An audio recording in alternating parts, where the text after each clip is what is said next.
Assalamualaikum warahmatullahi wabarakatuh. Kita dari kelompok 5. Perkenalkan, nama saya Vindi Setia Pambudi dan teman saya Kivan Wikrahanto. Di sini kita akan menyampaikan hasil diskusi dengan topik memilih rancangan penelitian.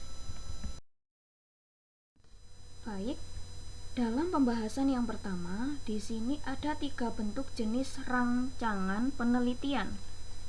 3 jenis rancangan penelitian yang dapat digunakan oleh peneliti, yakni kualitatif, kuantitatif, dan campuran. Yang pertama ada penelitian kualitatif, yang merupakan metode untuk mengeksplorasi dan memahami makna. Di sini menurut Creswell tahun 2009 halaman 2, siapapun yang terlibat dalam bentuk penyelidikan ini harus menerapkan cara pandang penelitian yang bergaya induktif dan berfokus pada individu serta menerjemahkan kompleksitas dari suatu persoalan. Yang kedua ada penelitian kuantitatif, yang merupakan metode untuk menguji teori-teori tertentu dengan cara meneliti hubungan antar variabel. Di sini menurut Creswell tahun 2008, laporan akhir untuk penelitian ini memiliki struktur yang terdiri dari pendahuluan, tinjauan pustaka, landasan teori, metode penelitian, hasil penelitian, dan pembahasan. Dan yang terakhir ada metode campuran penelitian, adalah pendekatan penelitian yang menggabungkan pendekatan kualitatif dan kuantitatif. Di sini menurut Creswell tahun 2014 halaman 5, penelitian campuran ini lebih kompleks dari sekedar mengumpulkan dan menganalisis kedua jenis data. Pendekatan ini juga melibatkan fungsi dari kedua pendekatan tersebut dengan cara kolektif sehingga kekuatan penelitian secara keseluruhan lebih besar daripada penelitian kualitatif atau penelitian kuantitatif.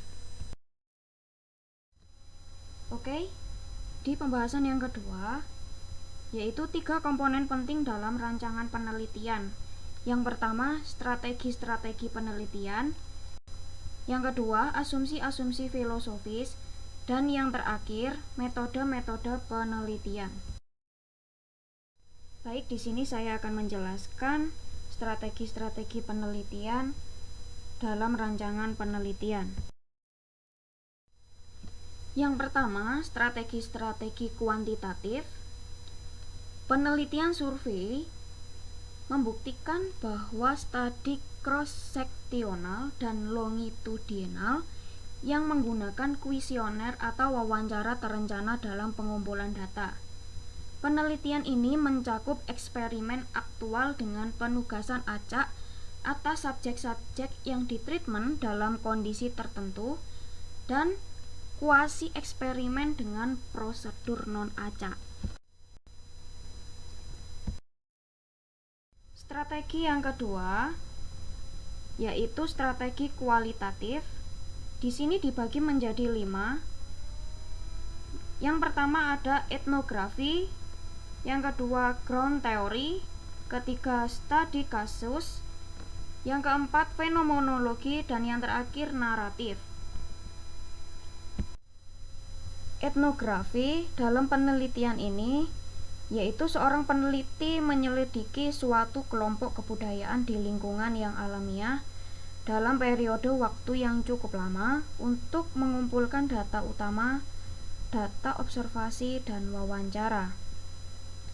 Kemudian ground theory, di dalam penelitian ini peneliti harus memproduksi teori umum dan abstrak dari suatu proses, aksi, atau interaksi tertentu yang berasal dari pandangan-pandangan partisipan.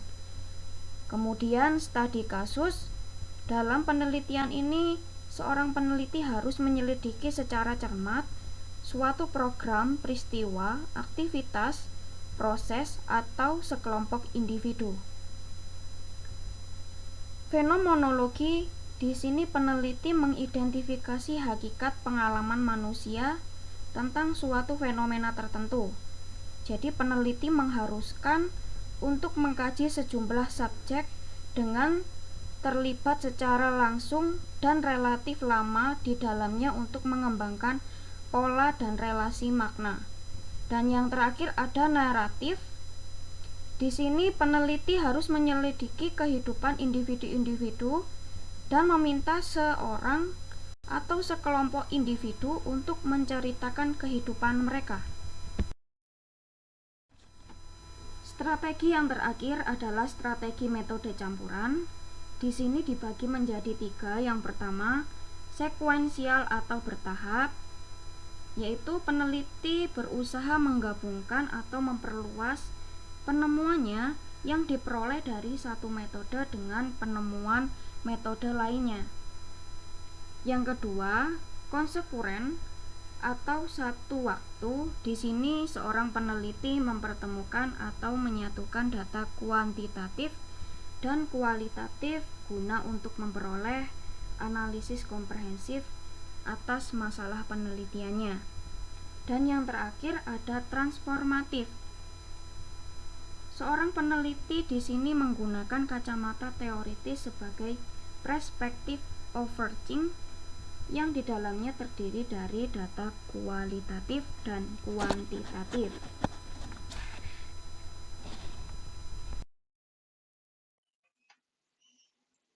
Yang selanjutnya saya akan menjelaskan tentang metode-metode penelitian. Metode-metode penelitian ini memiliki ciri khas dalam penerapan yang digunakan dalam metode penelitian. Yang pertama adalah metode kuantitatif yang bersifat predetermined, pertanyaan-pertanyaan yang didasarkan pada instrumen penelitian, data performa, data sikap, dan data observasi, dan data sensus. Analisis statistik, interpretasi statistik. Yang selanjutnya adalah metode kualitatif. Berkembang dinamis, pertanyaan-pertanyaan terbuka, data wawancara, data observasi, data dokumentasi, data audiovisual, analisis tekstual dan gambar, interpretasi tema dan pola. Lalu selanjutnya adalah metode campuran. Metode campuran ini menggunakan ciri khas gabungan antara metode kuantitatif dan metode kualitatif. Metode campuran bersifat predetermined yang berkembang dinamis. Pertanyaan terbuka, bentuk-bentuk data berganda yang terbuka pada kemungkinan-kemungkinan lain, analisis statistik dan analisis tekstual, lintas interpretasi database.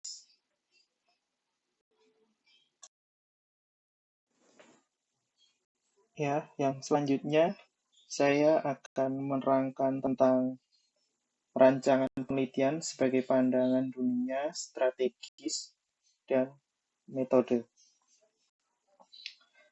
Pandangan dunia, strategis, dan metode semua berkontribusi untuk menentukan rancangan penelitian yang mana cenderung menjadi kualitatif, kuantitatif, atau campuran. Berikut adalah gambaran bagaimana ketiga elemen ini berkombinasi dalam satu skenario penelitian. Kita bisa lihat dalam kolom-kolom yang sudah disediakan. Saya akan menjelaskan satu persatu tentang kolom-kolom tersebut. Yang pertama adalah penelitian kualitatif, pandangan dunia, partisipatif, strategi narasi, dan metode wawancara terbuka. Untuk penelitian ini, penelitian berusaha menyelidiki suatu isu yang berhubungan dengan marginalisasi individu tertentu. Untuk meneliti isu ini, cerita dikumpulkan dari individu-individu tersebut dengan menggunakan pendekatan naratif. Individu diwawancarai untuk mengetahui bagaimana mereka secara pribadi telah mengalami penindasan dan marginalisasi. Yang selanjutnya adalah penelitian kuantitatif.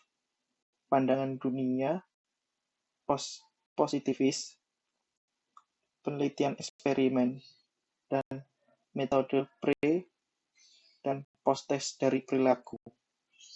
Dalam skenario ini, peneliti menguji teori dengan menentukan hipotesis yang spesifik dan mengumpulkan data untuk mendukung atau menolak hipotesis.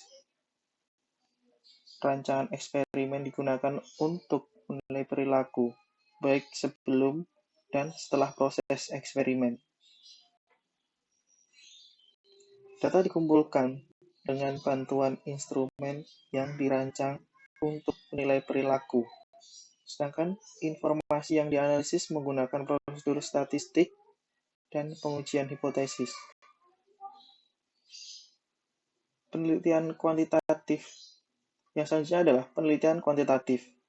Pandangan dunia, konstruktivis, strategi etnografi, dan metode observasi perilaku. Dalam hal ini, peneliti berusaha untuk membangun makna tentang suatu fenomena berdasarkan pandangan dari partisipan. Misalnya, peneliti menerapkan strategi etnografi dengan berusaha mengidentifikasi suatu kelompok budaya dan meneliti bagaimana komunitas tersebut mengembangkan pola perilaku yang berbeda dari waktu ke waktu. Salah satu elemen kunci dari pengumpulan data dengan cara ini adalah untuk mengamati perilaku peserta dengan terlibat dalam kegiatan mereka. Yang selanjutnya adalah penelitian metode campuran, pandangan dunia pragmatis, strategi pengumpulan data kuantitatif dan kualitatif secara berurutan. Penelitian ini dengan asumsi bahwa pengumpulan beragam jenis data terbaik memberikan pemahaman yang menyeluruh tentang masalah penelitian. Penelitian ini dimulai dengan survei secara luas agar dapat dilakukan generalisasi terhadap hasil penelitian dari populasi yang telah ditentukan.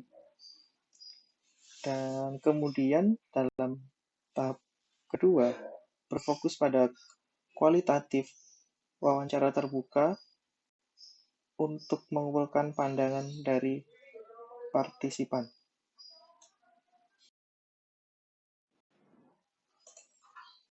Ya, yang selanjutnya saya akan menjelaskan tentang kriteria memilih desain penelitian. Nah, dalam melakukan penelitian, selain 3 komponen yang telah dijelaskan tentang masalah penelitian, pengalaman pribadi, dan target pembaca, juga perlu dipertimbangkan oleh peneliti dalam memilih rancangan penelitian yang tepat. Yang pertama adalah masalah pribadi. Jadi, beberapa jenis masalah penelitian sosial itu mengharuskan pendekatan tertentu. Misalnya, jika masalah mengharuskan identifikasi faktor yang mempengaruhi hasil, lalu fungsi keterlibatan atau pemahaman prediksi hasil, maka pendekatan yang baik yaitu dengan pendekatan kuantitatif. Sebab pendekatan ini juga layak diterapkan untuk menguji suatu teori atau pernyataan. Lalu di sisi lain, jika ada konsep atau fenomena yang perlu dipahami, misalnya karena sedikitnya penelitian yang membahas fenomena atau konsep tersebut, berarti metode yang digunakan lebih cocok menggunakan pendekatan kualitatif. Ini merupakan pendekatan yang terbaik jika mengacu pada fenomena-fenomena tersebut. Pendekatan kualitatif bersifat eksplorasi dan berguna ketika peneliti tidak mengetahui variabel-variabel. Jenis pendekatan ini juga bisa diperlukan, misalnya, karena ada topik baru dan topik ini tidak pernah dibahas dalam sampel atau kelompok individu tertentu, atau karena teori yang ada tidak berlaku diterapkan sebagai landasan untuk meneliti sampel-sampel atau sekelompok individu yang diteliti. Lalu, pendekatan campuran.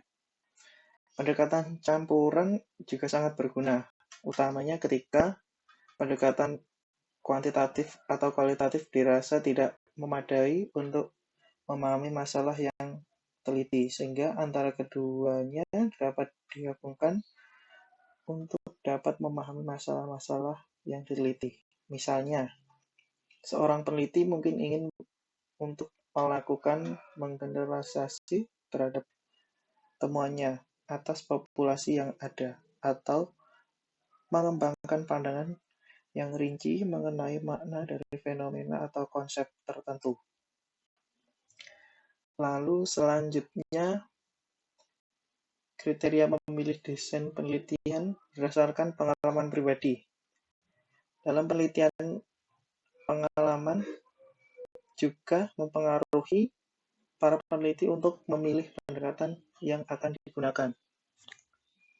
Individu yang terlatih dalam teknis penulisan ilmiah, statistik, dan komputer, serta bisa membaca jurnal-jurnal kuantitatif di perpustakaan, ia cenderung akan memilih rancangan kuantitatif. Di sisi lain, orang-orang yang memiliki penulis yang menikmati kepenulisan buku atau melakukan wawancara pribadi atau melakukan pengamatan, itu mungkin akan tertarik dengan pendekatan kualitatif. Namun, seseorang yang terbiasa dengan penelitian kualitatif dan kuantitatif sangat mungkin juga akan menulis dengan menggunakan metode campuran. Lalu selanjutnya, kriteria memilih desain penelitian berdasarkan pembaca. Peneliti menulis untuk khalayak yang akan menerima penelitian mereka. Pembaca-pembaca ini bisa jadi editor jurnal, pembaca jurnal, dewan perguruan tinggi, lalu peserta seminar atau rekan satu bidang seilmu pengetahuan. Mahasiswa harus mempertimbangkan pendekatan yang sudah digunakan oleh para pembimbing mereka. Pembaca yang telah berpengalaman dengan penelitian kuantitatif, kualitatif, atau campuran, ini dapat membantu mahasiswa untuk menentukan pilihan mereka. Lalu, yang terakhir adalah kesimpulan, yaitu memilih rancangan dalam penelitian sangatlah penting agar seorang peneliti dapat memperoleh data dengan tujuan dan kegunaan sesuai dengan yang diinginkan.